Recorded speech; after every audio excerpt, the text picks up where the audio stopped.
Hey kids, it's Mr. Fly here, hope you're well, and welcome back to the channel for another bike review. Now, this time I'm on the brand new Himalayan 450. Now, I last rode a Himalayan about 6 years ago, would you believe? The bike actually has been with us for 8 years. It first came out in 2016, so it is well due a refresh. They've come up with this new version of the bike. It looks quite different, it's got a brand new engine, all sorts of changes, all sorts of improvements. So stick around and stay tuned. I'll tell you what I think of this bike on my first ride review.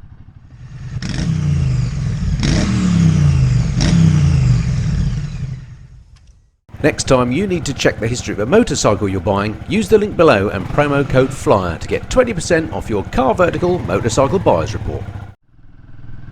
Okay, so welcome back to the channel, folks. And a bit late to the party on this one. There are plenty of reviews on the Himalayan or Himalayan. For any Indian viewers, Himalayan is how the Indians call the Himalayan, but I shall go with the English version just because my tongue's more used to wrapping around that. Now, the old bike, the 411cc bike, had quite well, possibly not a cult following, but it certainly did very well. It's a proper rugged adventure bike that took a lot of torture and had a lot of fans, including people, none other than people like Norley of Itchy Boots fame. She rode Himalayans for a few seasons. Hey kids, it's the Miss and the Fly here. I hope you're well. So if it's good enough for Norley, it's good enough for anyone, I would wager. Anyway, before we get into this new model, let me show you over the bike, show you what she looks like. Okay, let's just take a quick look over the bike then, shall we? What do you make of that? They've completely redesigned the looks of the Himalayan, and I have to say, it still doesn't quite do it for me. I don't think this colour does it any favours, this white. They do it in a lovely black with gold wheels, which would be my one to go for. Having said it doesn't do it for me, it's a vast improvement on the old outgoing bike, and it's not unattractive now. This one, as you can see, fitted with the full panniers and top box set, which seem pretty good, you know, bog standard aluminium panniers, very easy to use. Let me see if I can do this one-handed. So you lift that out there. They are, of course, lockable. Annoyingly, they lock with a different key for the panniers and for the, making this look hard, it's really not this hard, there we go, different key for the panniers and the top box, there we go, that's what that looks like inside, plenty of room. And then the top box, as I say, different key, mechanism works in the same sort of way, there we go, plenty of room in there, and it's secured with that lever down there. So yeah, they're pretty good. Unfortunately, I couldn't work out how much they cost extra on the bike, but I think they add to the bike's adventure bike looks, don't they? They look the biz. Alright, let's have a little look around at the front end then. The front end is the bit that I don't really like. It's got an LED light on the front there, which actually is okay. If I turn her on, I can show you the running light. In fact, let's turn her on and show you what it's like when you fire up the TFT as well. You get the Himalayan motive come up, and there we go. There it is, excellent. Right, let's show you the running light. If we can. It doesn't come out very well on the camera for some reason, but just the bottom half of the light is lit as the running light, and it actually looks alright, I think. Big old mudguard on the front there, or beak rather, to give it the adventure bike look.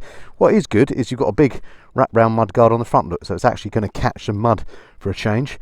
Engine bars already fitted, both upper and lowers, so if you drop it you shouldn't have too much problems. The exhaust, tiny little thing under there, look, and a big old Euro 5, I assume, box of bits and pieces under here as well.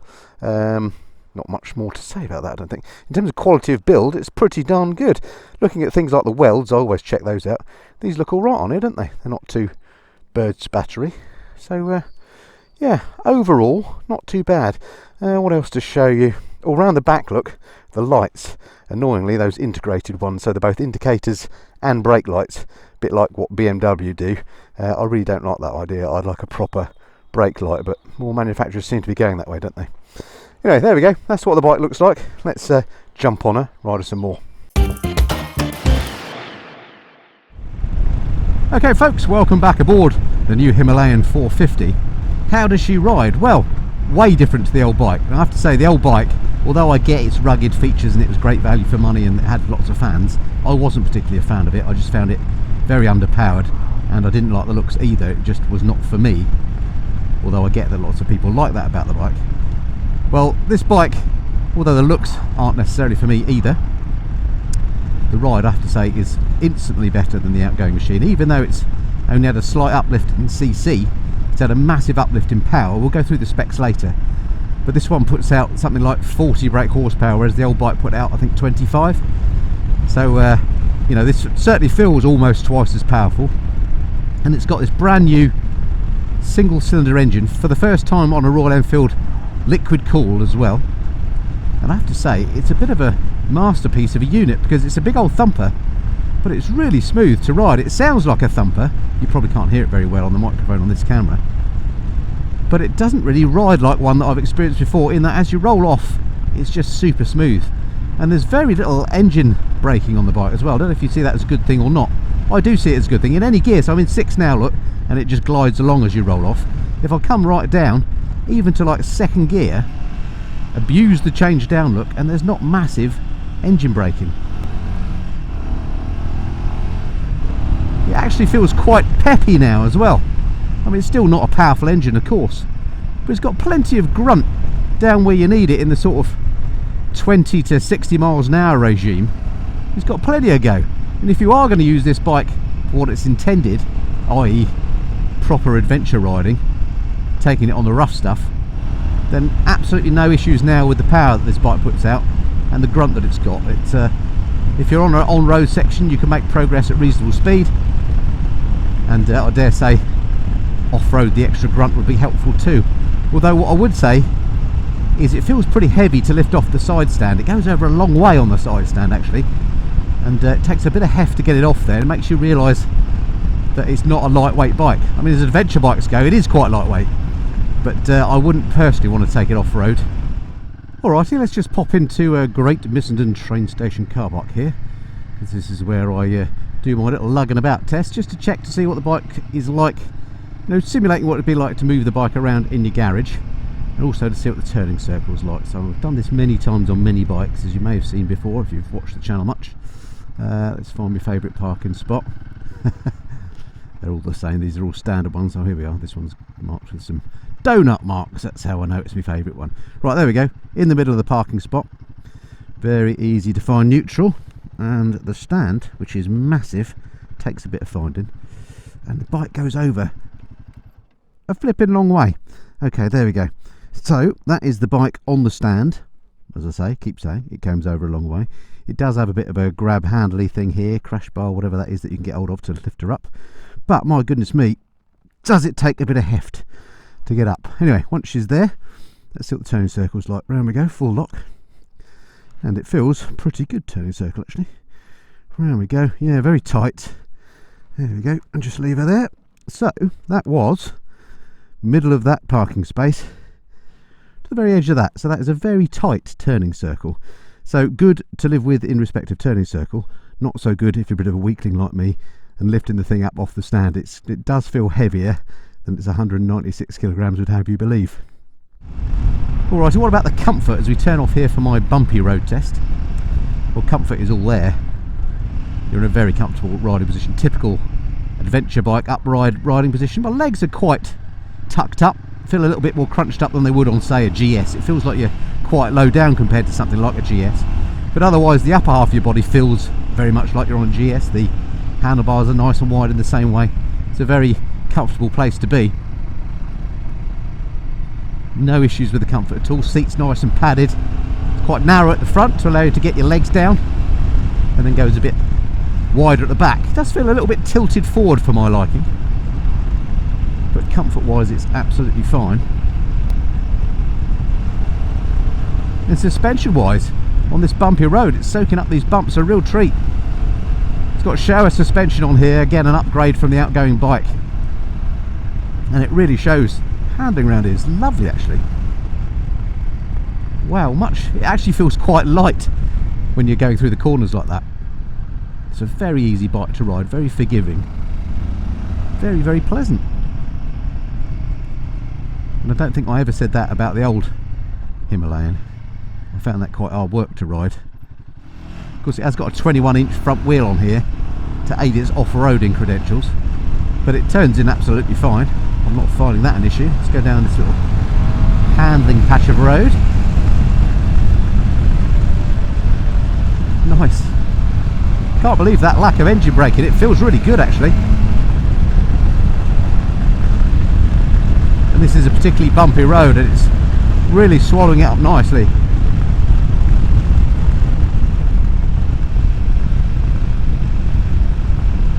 Yeah, what a massive increase in performance over the outgoing bike. It is like well, it is a different machine, and it completely feels nothing like the old Himalayan. Everything about this feels so much better. Right, quick whiz down this road, see what the acceleration's like.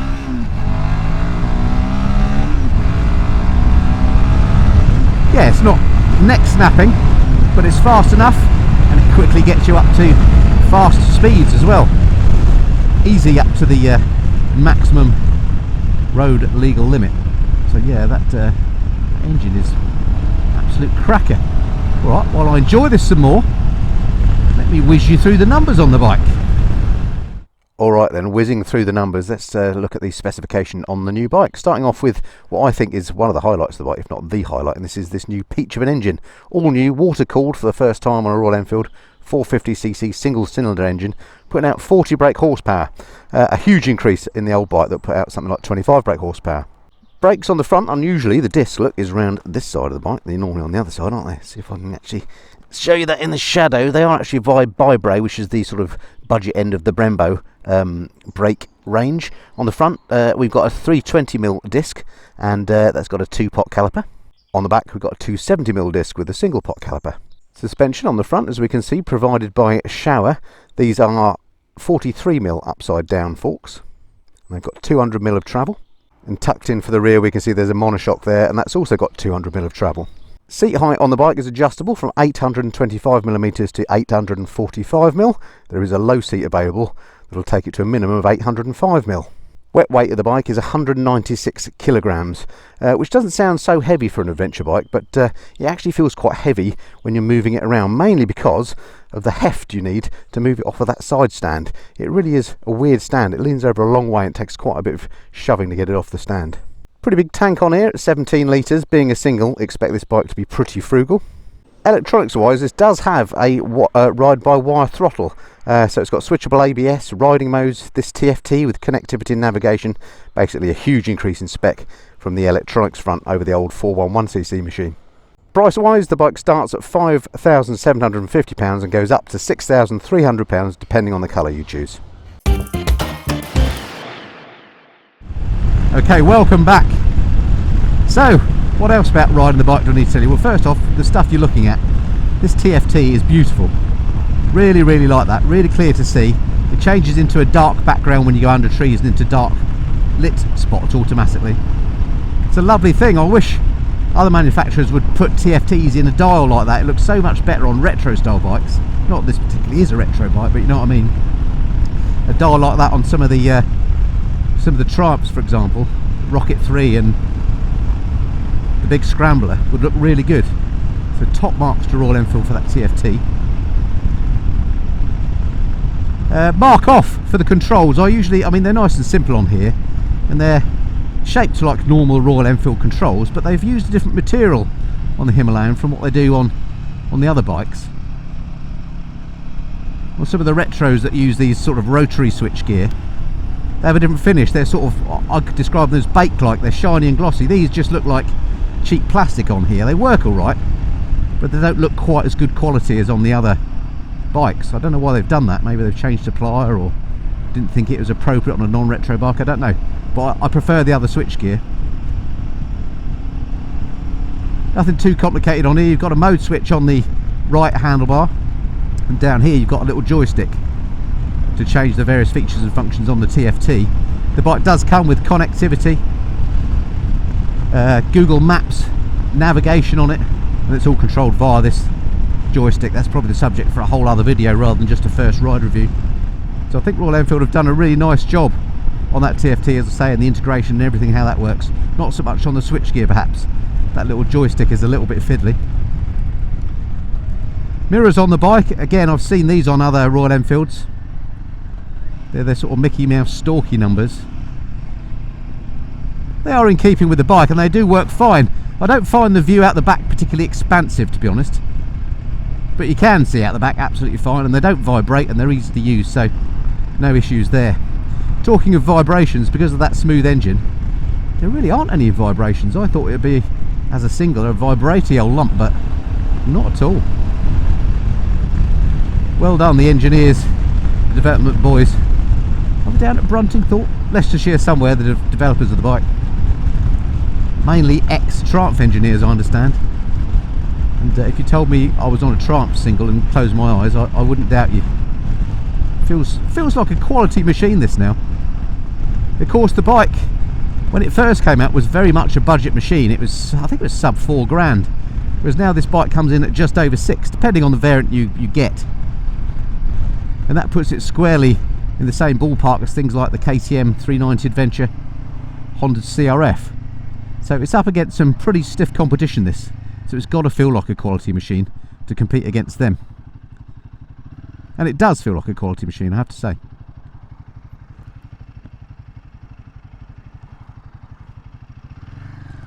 I can get my feet pretty much flat on the deck. I'm 5'8" with a 32-inch leg. I assume this has got a standard seat. I don't know for sure. You can get a lowered seat for it if you are slightly vertically challenged, but this seems alright. Right, while we're in a slower section, let's just try the brakes. Front brake, it's a little bit spongy to start with, and then grabs quite nicely. Quite a bit of fork dive there, as you might have seen. Let's try it again. Yeah, I'd describe that as a little bit spongy, but it's adequate. Let's try the rear. Yeah, the rear's pretty good. Quite sharp actually, works fine. Gearbox on the bike, really nice. I've not had any false neutrals, any trouble finding neutral.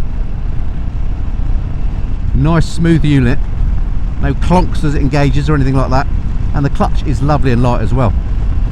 All adds to that feeling of the bike just being really easy to ride. Friendly place to be. Like it. Handling wise, it really is a fun bike, much more so than I expected it to be. It feels like you can chuck it about. It swallows up the bumps a treat, and the engine has plenty of go. Huge improvement over the old bike. Look, there's the TFT. It's gone dark now because I'm in a treed area. It's quite nice. This is obviously the night mode. Quite like that white on black. In fact, I'd probably set it to be like that all the time if it was me. When I come out into light a bit in a minute, it'll automatically change to the white setting, he says, hoping it will. Just bear with me. Okay, we're a bit lighter now. Is it going to change back quickly, or does it have to think about it? There we go. Change back quite quickly. Yeah, I do think I prefer the black dial. I think I'll go with that all the time. What don't I like about the bike? Well, really not very much, other than things that are very personal to me. So I don't much like the looks of the bike externally. It's better than the old bike. It's definitely gone in the right direction, but it's still a bit utilitarian for my liking, although I know that appeals to many people. I don't like this colour. I'd definitely have the black with the gold and the gold wheels. That makes the bike look much better. I don't like this little screen on the front here. It just looks wrong from where I'm sat. I don't know, there's something about that narrow looking screen doesn't work for me. It's not adjustable, by the way, that screen.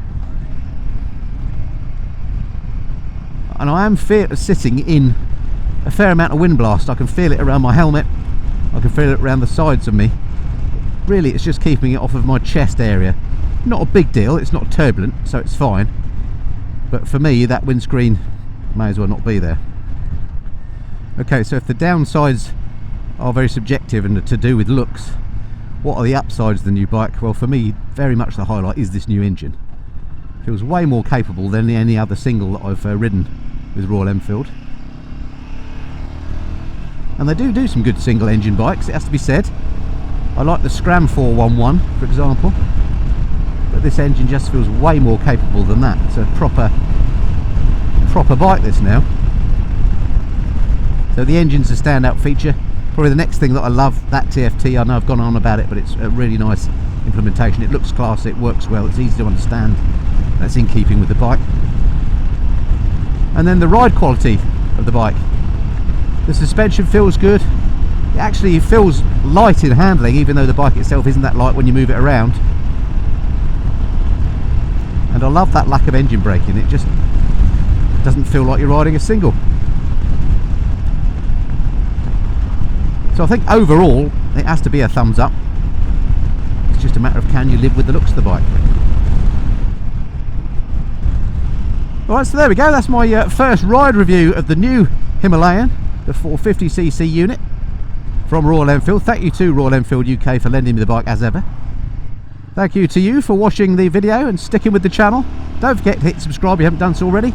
And I look forward to speaking to you next time. Until then, this has been the Missenden Flyer. Cheerio.